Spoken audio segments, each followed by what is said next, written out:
안녕하세요. 자, 오늘도 멤버분께서 댓글을 달아주셨는데 읽고 한번 응답해 볼게요. 자, 일단 멤버분이 뭐라고 하셨냐면, 내년에 공황이 오고 4년간 지속된다는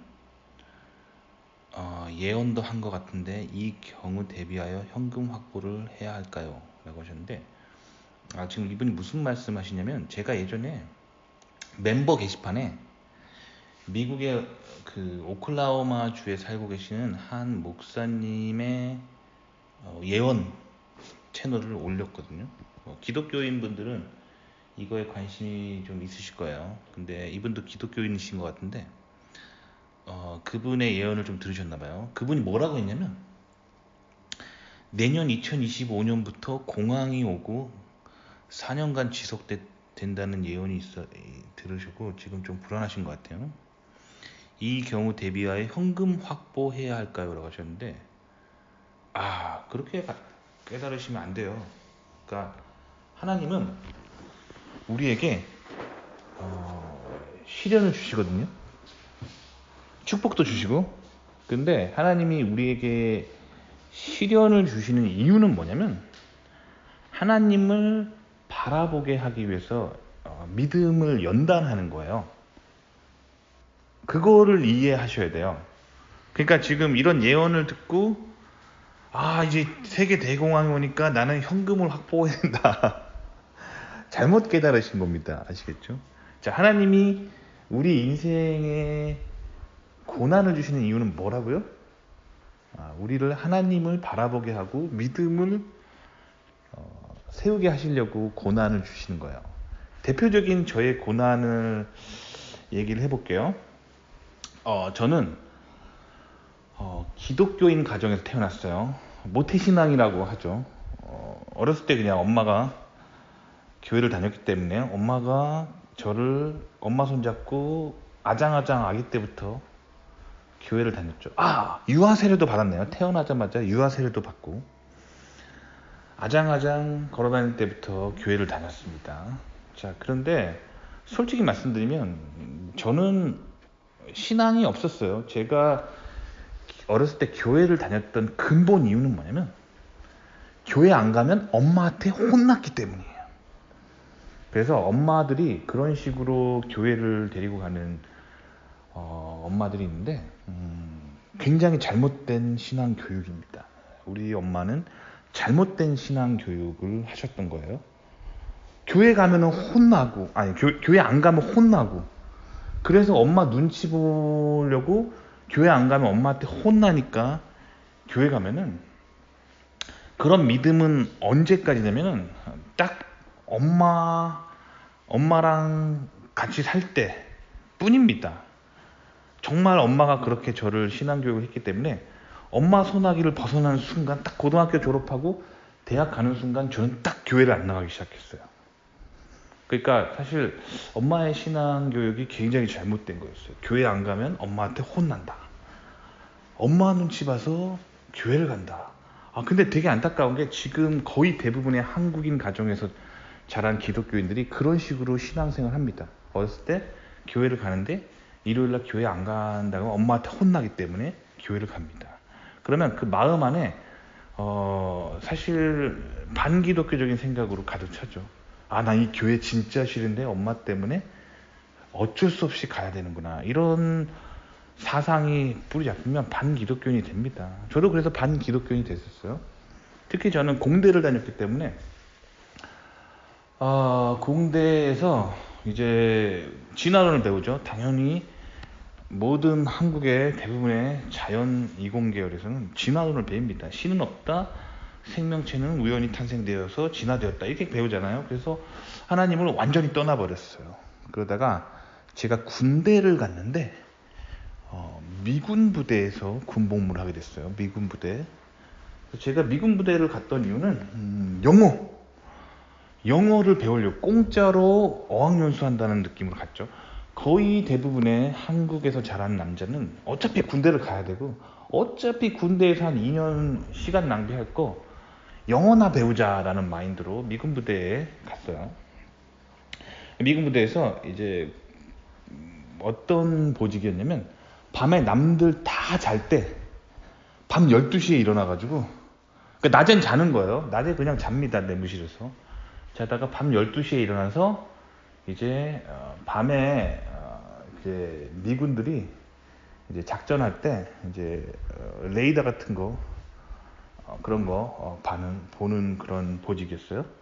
그래가지고 미군 병사랑 단 둘이서 밤에 우리가 맡은 구역을 이제 뭐 레이더 보고 장비 보고 하는 역할이었어요. 그래가지고 실내에서 근복무하는 거였어요. 그래가지고 그렇게 있다 보니까 되게 심심하더라고요. 그런데 같이 밤에 근무했던 미군 병사가 굉장히 신실한 크리스천인 거예요. 그래서 그 친구가 저한테 영어 가르쳐 줄래? 영어 가르쳐 줄까? 그러는 거예요. 그래서 뭐 무조건 땡스죠. 미국 원어민이 영어 가르쳐 준다고 하는데 그래서 땡큐 했는데 성경을 가지고 나오더라고요. 그래서 마태복음으로 같이 성경 공부를 했습니다. 그래서 이제 마태복음에 나오는 영어 성경에 나온 영문 그런 법들과 단어들을 걔가 설명해 주면서 이제 영어를 배웠어요. 그래서 다시 이제 기독교에 대한 신앙을 회복했죠. 그러니까 엄마가 저한테 신앙교육을 했던 가장 잘못된 점은 뭐냐면 교회는 당연히 가야 되고 안 가면 혼난다였어요.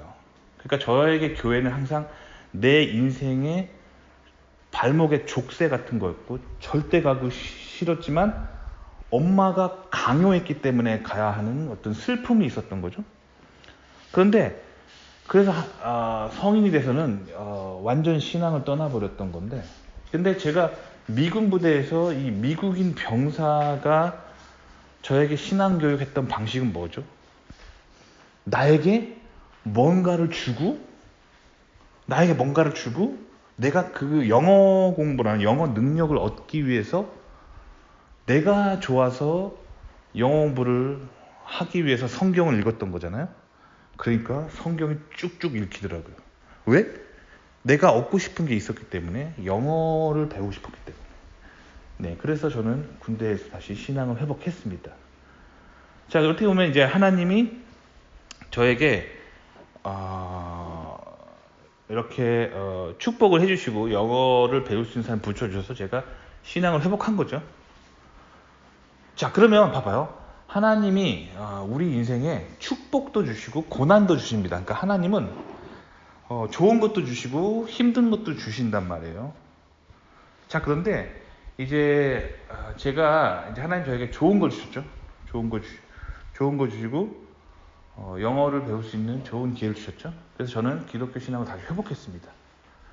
그런데 제가 이제 군대에서 군복무를 하는데 당시에 한국에 굉장히 큰 태풍이 왔어요. 근데 뭐 공무원들이나 직장인들은 이런 태풍이 오는 날은 비상사태이기 때문에 안 갈 수가 있어요. 안 가면 되겠죠? 근데 군인은 태풍 온다고 해서 전쟁 안 하니까 태풍 온다고 해서 나라 안 지킵니까? 그런 거 아니죠.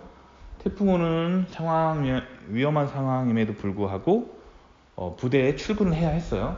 그래가지고 부대에 이제 제가 당시에 자전거를 타고 다녔거든요.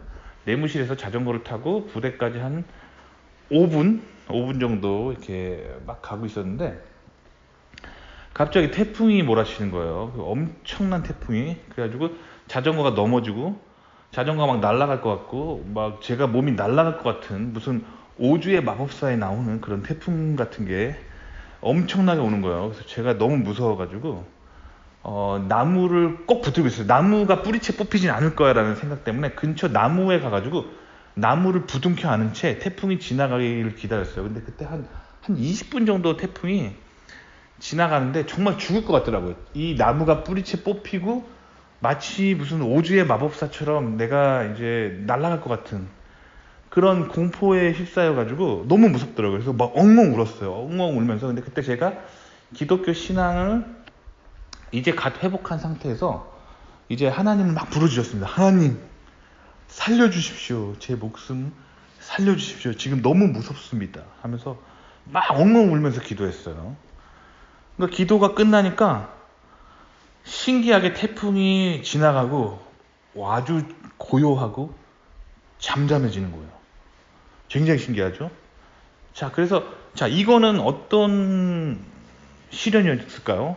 물론 저에게 무슨 일이 있었는지는 저도 모르고 과학적으로 설명할 수도 없어요. 하지만 분명 엄청난 태풍이 왔고 저는 그 태풍에 죽지 않기 위해서 나무를 부둥켜 안고 하나님을 부르짖었습니다. 그랬더니 태풍이 고요해지고 저는 티끌 하나 다치지 않고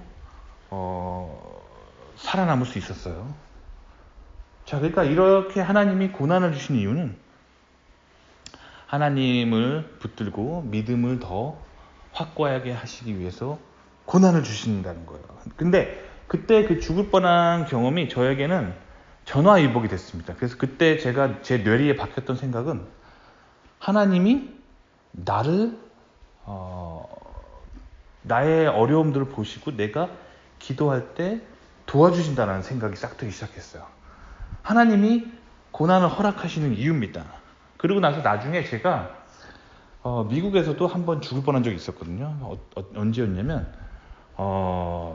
눈 오는 날 차를 끌고 가야 되는 위급한 상황이 있어서 차를 끌고 가는데 차가 고속도로에서 360도 빙글빙글 돌았어요. 차가 막 빙글빙글 돌고 있으니까 정말 죽을 것 같더라고요. 그래서 그때도 기도를 했습니다. 순간적으로 하나님 살려주세요. 제발 살려주세요. 했더니 이 차가 빙글빙글 여러 바퀴 돌아가지고 이 낭떠러지 그 고속도로 옆에 낭떠러지가 있었거든요. 낭떠러지 끝에 차가 딱 대롱대롱 매달린 거예요.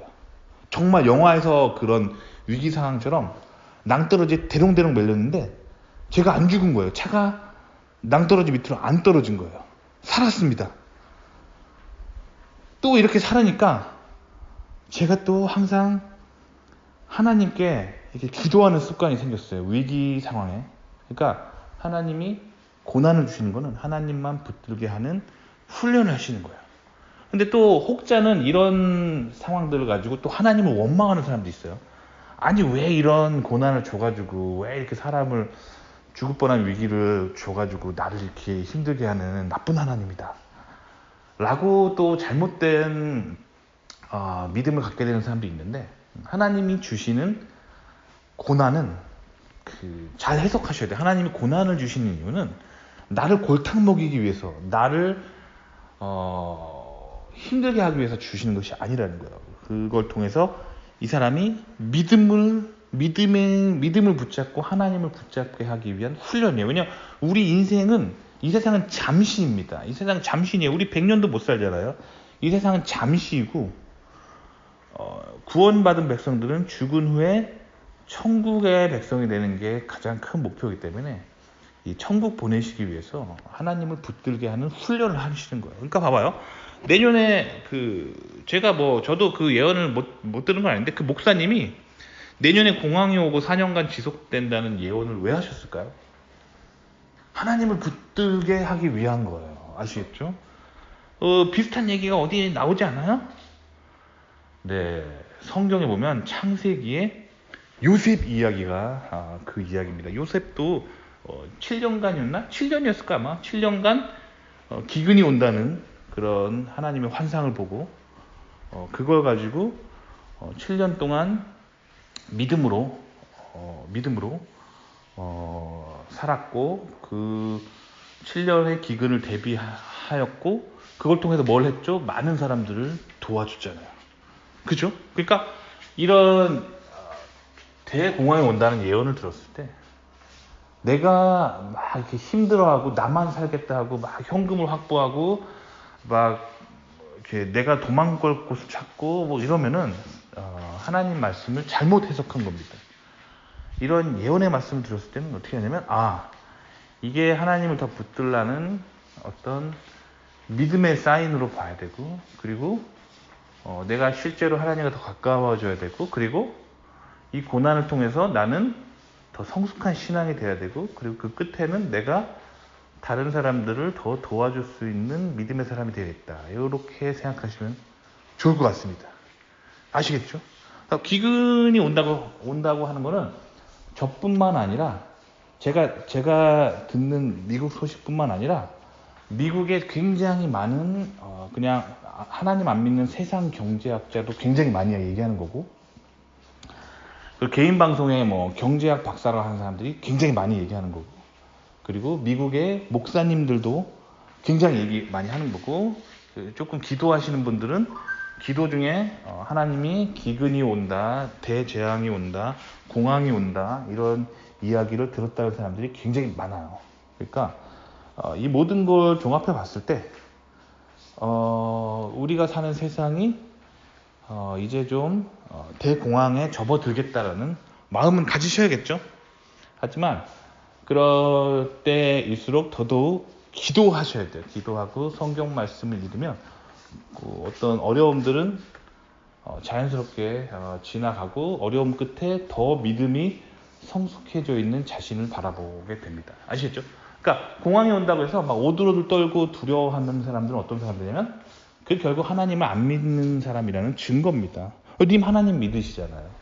그러면 대재앙이 대공황이 온다, 그런 이야기들 듣고 예언을 들었을 때 무슨 생각을 해야 될까요? 하나님을 더 붙들어야겠구나. 그리고 하나님을 내가 붙드는 순간 나는 털끝 하나 다치지 않고 하나님이 나를 지켜주시겠구나 라는 그런 믿음으로 살면 되는 겁니다. 아시겠죠? 도움이 되셨기 바랍니다.